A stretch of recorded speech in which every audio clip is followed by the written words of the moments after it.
सहकारिता कृषि सहकारिता समितियों के कर्मचारियों ने श्रम शिविर परिसर में एकत्रित होकर जमकर नारेबाजी की, जहां सहकारिता के कर्मचारियों के संघ ने 16 सूत्री मांगों को लेकर यह प्रदर्शन बुधवार को दिन में किया, जिसमें प्रमुख रूप से संस्था के सभी कर्मियों का जिला केडर बनाने को लेकर वेतनमान तथा अन्य सुविधाएं जो शासकीय कर्मियों की भांति लागू करने की मांग रखी गई। वहीं नाबार्ड द्वारा दिए जाने वाले ऋण को सीधे प्राथमिक कृषि सहकारी साख संस्थाओं को दिया जाए, जिसमें संस्थाएं आर्थिक रूप से सक्षम हो सके। मुख्य मांगे हैं, 16 मुख्य मांगे हैं। उसमें मुख्य है वेतनमान निर्धारित करना। हमारे को सहकारी समिति में कर्मचारियों को करीब 20-20, 25-25 साल सर्विस करते हो गए, बाकी किसी प्रकार का वेतनमान, अन्य सुविधा जैसे प्रोविडेंट फंड, ग्रेजुएटी, बोनस, ये किसी भी प्रकार का लागू नहीं है। जिस प्रकार केंद्रीय सहकारी बैंक में लागू है, हमारी मांग है कि उसी प्रकार वेतनमान, ग्रेजुएटी, बोनस फंड ये सब लागू किए जाएं। शासन की जो नीति है उसके अनुसार हम पूरे समर्थन मूल्य का कार्य, सार्वजनिक वितरण प्रणाली का कार्य ये सुचारू रूप से करते हैं, लेकिन शासन ने अभी तक हमारे और किसी भी प्रकार का ध्यान नहीं दिया। 2018 में भी हम इस प्रकार की मांग को लेकर एकत्रित हुए थे। 28 दिन हड़ताल चली थी, बाकी आश्वासन देके हड़ताल समाप्त करवा दी थी और उसका रिजल्ट अभी तक वो लागू नहीं किया गया। तो हमारी शासन से और हमारे प्रदेश अध्यक्ष और प्रदेश में पूरे इंदौर ज़िले को छोड़ के सभी ज़िले में 4 फरवरी से हड़ताल चल रही है। तो हम भी आज ज्ञापन देने के लिए एकत्रित हुए हैं। कर्मचारी इंदौर ज़िले के करीब 400 कर्मचारी हैं। तो आज के बाद में अगर हमारा किसी प्रकार का कोई निराकरण नहीं लगता है तो कल से हम सोसाइटी में समर्थन मूल्य के पंजीयन, सार्वजनिक वितरण प्रणाली, ये सभी दुकानें बंद रहेगी। उच्च अधिकारियों से आज बात करने के लिए और ज्ञापन देने के लिए आए हैं। आयुक्त, संयुक्त पंजीयक संभाग स्तर के अधिकारी हैं, सहायक उपायुक्त महोदय हैं सहकारिता विभाग के, जो हमारे संचालन को देखते हैं, उन्हीं से आज मिलने के लिए आए हैं। और श्रीमान कलेक्टर महोदय को भी ज्ञापन देना है और जो 120 society Indore premier cooperative bank से संबंधित है उनको भी आज ज्ञापन MD साहब को देना है। इसी तारतम्य में आपका नाम बता दीजिए। ML राठी, यूनियन अध्यक्ष।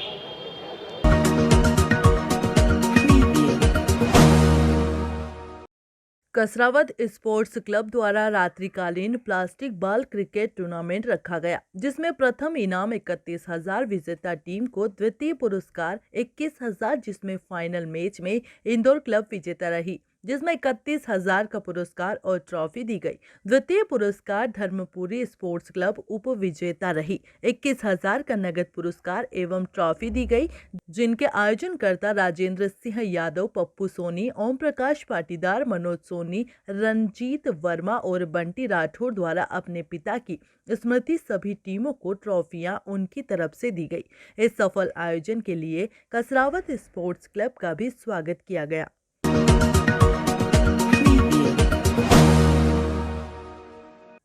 खरगोन जिले के बड़वाह विधानसभा क्षेत्र के डेहरी और आसपास के गांव के 9 मजदूरों के महाराष्ट्र के बीड़ में गन्ना ठेकेदार द्वारा बंधक बनाकर मजदूरी कराने का सनसनीखेज मामला सामने आया है। खरगोन जिला मुख्यालय पर आज देर शाम परिजनों ने SP शैलेंद्र सिंह चौहान से मिलकर मजदूरों को छुड़वाने की गुहार लगाई है। परिजनों का आरोप है कि मजदूरों को बंधक बनाकर मारपीट कर काम कराया जा रहा है। कई मजदूर भाग कर लौटे हैं। 25-25 हजार रुपए देकर नवरात्रि और दीपावली के बाद 2 माह के लिए ठेकेदार काम कराने के लिए ले गया था, लेकिन अब बंधक बनाकर मारपीट कर रहा है और बिना पैसे दिए डरा धमका कर काम कराया जा रहा है। चंगुल से छूटकर आए मजदूरों ने SP को अपनी आप बीती सुनाई। अब पूरे मामले की शिकायत मिलने के बाद SP चौहान ने बड़वाह SDOP को बंधक मजदूरों को छुड़वाने और जांच पर कार्यवाही के निर्देश दिए हैं। बताया जा रहा है मजदूरों को महाराष्ट्र के बीड़ जिले में मजदूरी के लिए लेकर गए दलाल धनराज मजदूरों के परिजनों से 2 लाख रुपए की मांग कर रहा है और मजदूरों को बंधक बना लिया है। पीड़ित परिवार के सदस्यों ने दलाल पर मारपीट के भी आरोप लगाए हैं। वहाँ पे गन्ना काटने गए थे ना, तो कर्नाट मतलब खारवाड़ी गांव में वहाँ पे गए थे। गन्ना काटने, तो वहाँ पे बहुत परेशानी हो रही थी। खाने का कुछ सामान ला के नहीं दे रहे थे और भूखे प्यासे काम करवा रहे थे। छोटे छोटे बच्चे खाने के लिए रो रहे थे। तो वहाँ से मतलब कि मालिक को बोले कि भाई हमारा हिसाब कर दो कि तुम खाने का खर्चा नहीं ला के दे रहे थे, तो हम जाते हमारे गांव हिसाब कर लो और हमारे गांव छोड़ दो हमको, वहाँ जाके हम पैसे दे देंगे, पर हमको ऐसे परेशान मत करो, भूखे प्यासे हमसे नहीं काम बनेगा। ऐसा बोलने गए, मतलब 4-5 बार बोले, जब भी उन्होंने हिसाब नहीं करा। और वहाँ पे जो भी बोलता है उसको मारने की धमकी, और मारते भी थे वहाँ पे, मार के काम करवाते थे वहाँ पे। फिर कुछ लोगों ने ऐसा सोच लिया कि भाई अपने बाल बच्चे तो यहाँ पे भूखे मर रहे हैं और अपन भी, और अपने सामने बच्चे रोते हैं तो अपने को अच्छा नहीं लग रहा है, तो चलो अपन कैसे भी करके अपने गांव तक चल जाएंगे। भागते हैं वहाँ से, फिर भाग गए आधे लोग, और वहाँ से मतलब एक व्यक्ति को वहाँ पे पकड़ लिया है। तो पकड़ लिया तो उसको भी पत्थर मारा है, बाकी आए थे उसको भी पत्थर लगा था, और छोटा लड़का था एक 8-10 साल का, उसको भी आँख के पास में लगा हुआ है। और जो वहाँ पे है वो ज़्यादा घायल है, उसको मतलब कि उससे शरीर पे पूरे कपड़े निकाल के मार रहे हैं और सर फूटा हुआ है।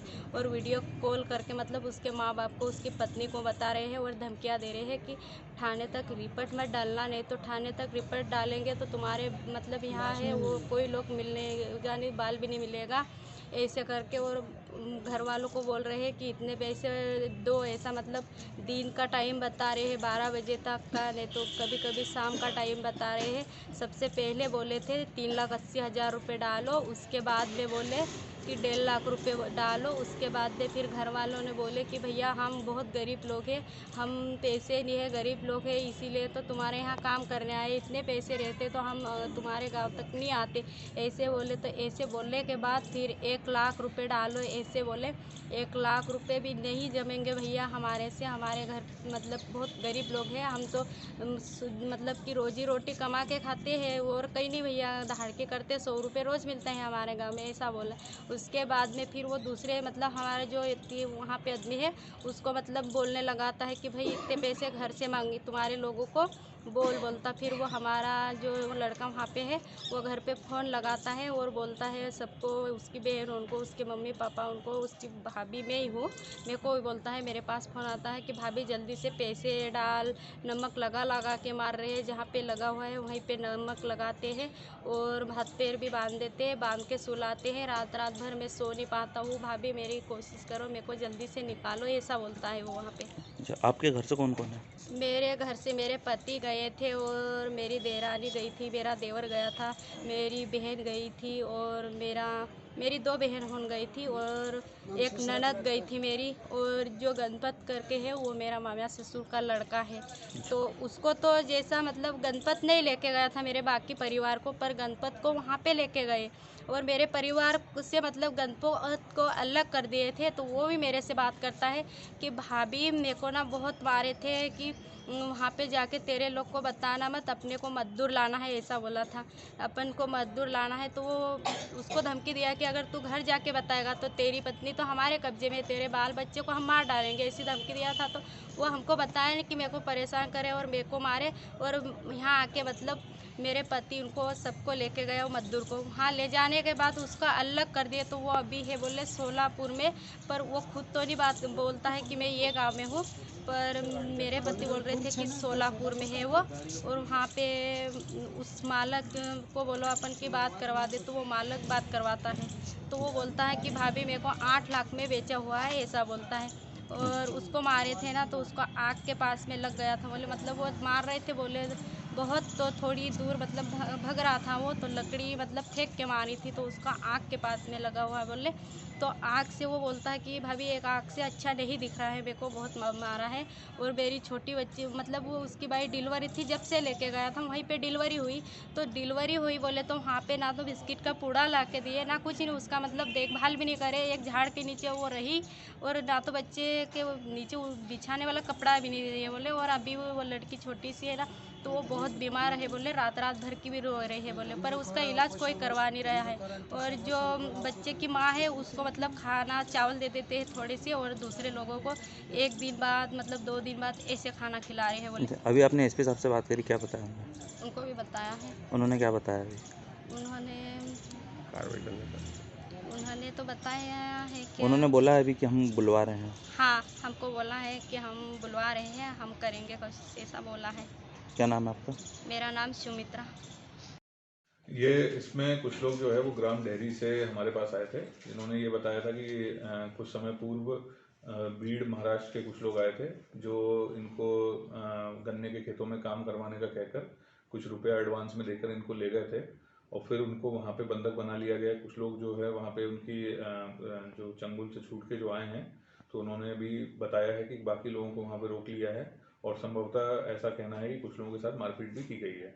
तो जैसे ही ये मामला हमारे संज्ञान में आया है तो तत्काल संबंधित जो एसडीओपी हैं उनको और साथ साथ इसमें एडमिनिस्ट्रेशन की भी जो हेल्प है उसको लेते हुए जो संबंधित एसडीएम है उनके साथ कोऑर्डिनेट करके तत्काल इस मामले को प्रायोरिटी में लेकर जो हमारे मजदूर वहाँ पे हैं उनको शीघ्र वापस लाने का जो है हम लोग इसमें प्रयास कर रहे हैं और जैसे ही वो आते हैं तो उसके बाद उनसे इसमें जो भी विधि सम्मत कार्रवाई होगी, जो भी इस प्रकार का जिन्होंने काम किया उनके विरुद्ध, वो भी इसमें की जाएगी।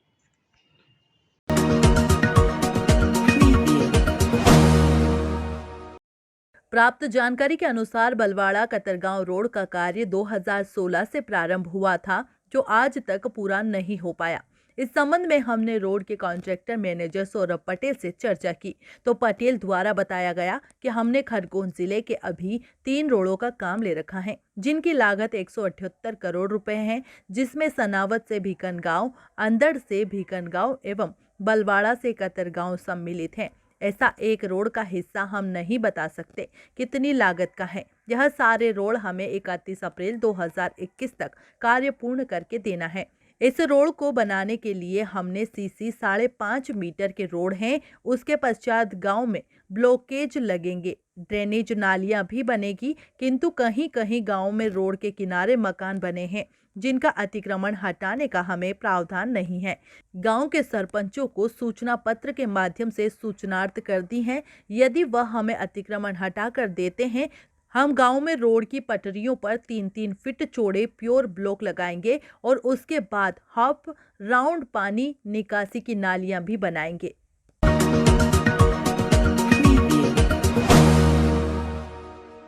आर्थिक तंगी से जूझ रहा इंदौर नगर निगम अपनी आय बढ़ाने और शहर के विकास को गति देने की कवायद में जुटा है।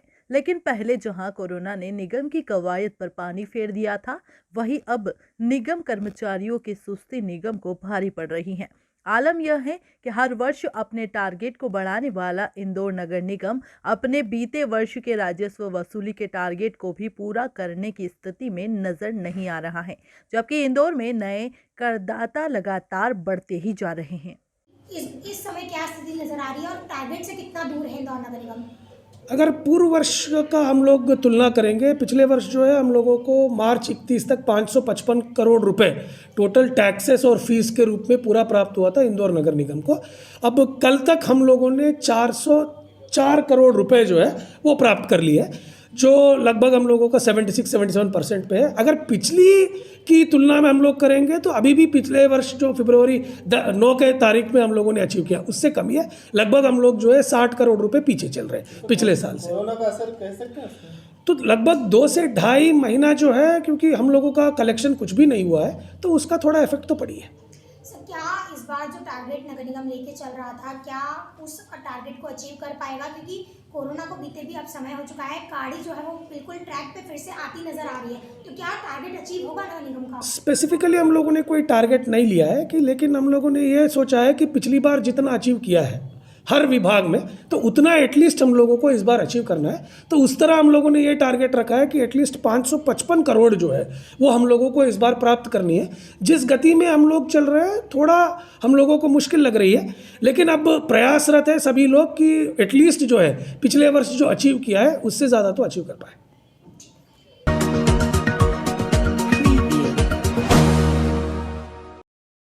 मां नर्मदा के भक्तों द्वारा उत्तरी तट पर मंडलेश्वर नगर में मां नर्मदा जन्म उत्सव के पावन पर्व पर मंडल मित्र की पवित्र नगरी में दिनांक 12 फरवरी से 18 फरवरी 2021 तक नर्मदा महापुराण कथा का आयोजन श्री आचार्य सचिन जी बर्वे द्वारा किया जाएगा। आज नर्मदा तट से कलश यात्रा बस स्टैंड होते हुए मंडलेश्वर नगर में निकाली गई, जहां पर नगर के वासियों व्यापारियों ने कलश यात्रा का पुष्प द्वारा स्वागत किया गया।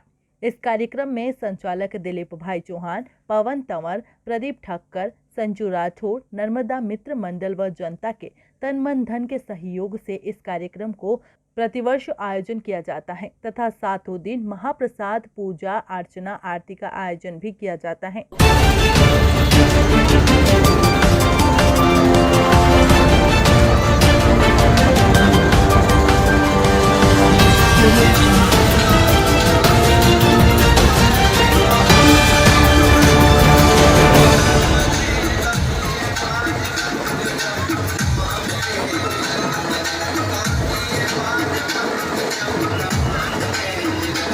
मंडलेश्वर से दिलीप मेहता की रिपोर्ट।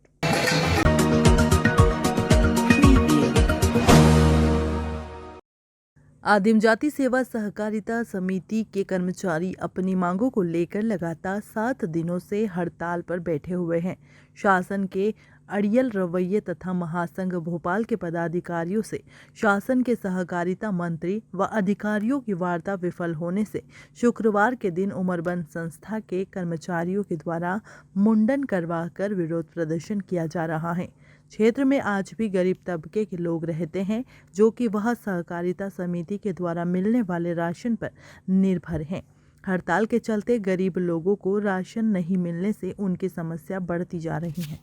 समस्त कर्मचारी के हमारी सरकार से मांगे पूरी करने के ने मंजूर कर रही, इसी के तहत हमने मुंडन समस्त कर्मचारी के माध्यम से मैंने मुंडन कल्याण सिंह चौहान ने करवाया।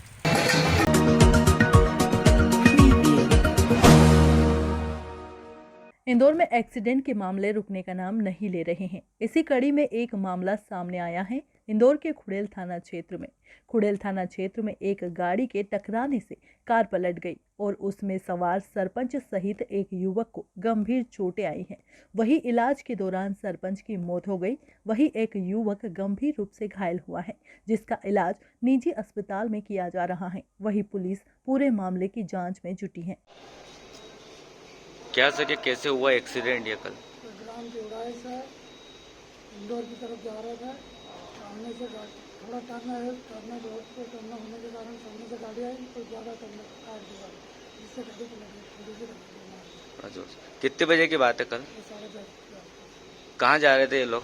ये देवराय से खाटू श्याम जाने का प्लान था। कितने लोग थे? 2 लोग।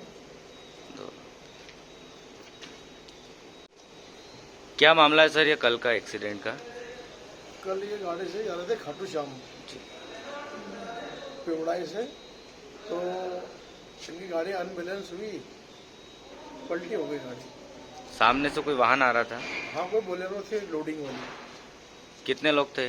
2 लोग थे। मृतक का नाम क्या है? सुमित चौधरी। आपका नाम? मेरा नाम मिश्री लाल चौधरी।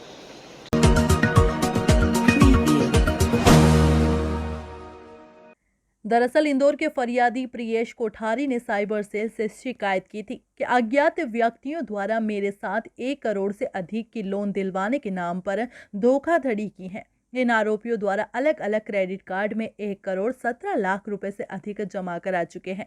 लोन दिलवाने में आनाकानी कर रहे हैं। शिकायत को गंभीरता से लेते हुए साइबर सेल ने जांच की, जिसमें सभी आरोपी गाजियाबाद के निकले। जैसे ही टीम गठित कर गाजियाबाद पहुंचाई गई, वहां से पूर्व में 5 आरोपियों को गिरफ्तार किया गया था।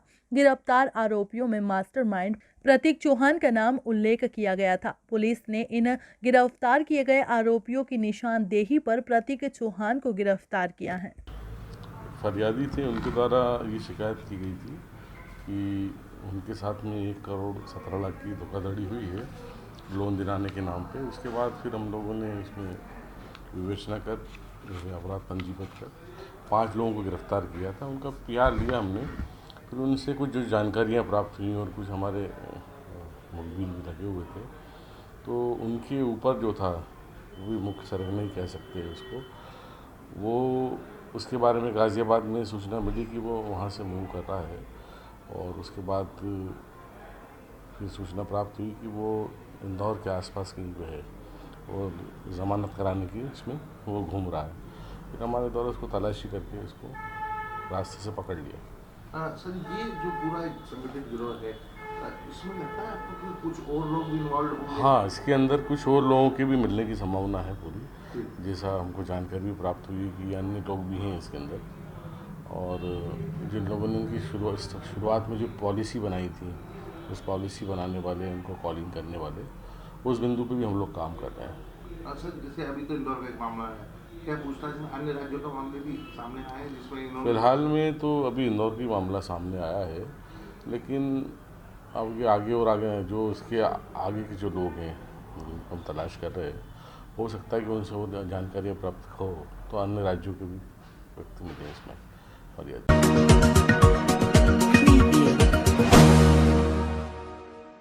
इंदौर हीरानगर पुलिस ने मुखबिर की सूचना के आधार पर बड़ी मात्रा में गांजा पकड़ा है। दरअसल हीरानगर पुलिस को मुखबिर से सूचना मिली थी कि हीरानगर थाना क्षेत्र भानगढ़ क्षेत्र में एक युवक अवैध रूप से गांजा बेच रहा है।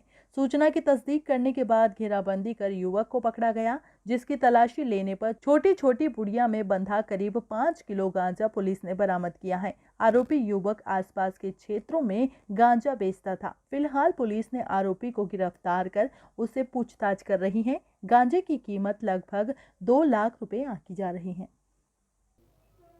कल हीरानगर थाने में ऐसी सूचना प्राप्त हुई थी कि कोई एक व्यक्ति भानगढ़ रोड पर अवैध रूप से गांजे को सप्लाई करने के लिए घूम रहा है।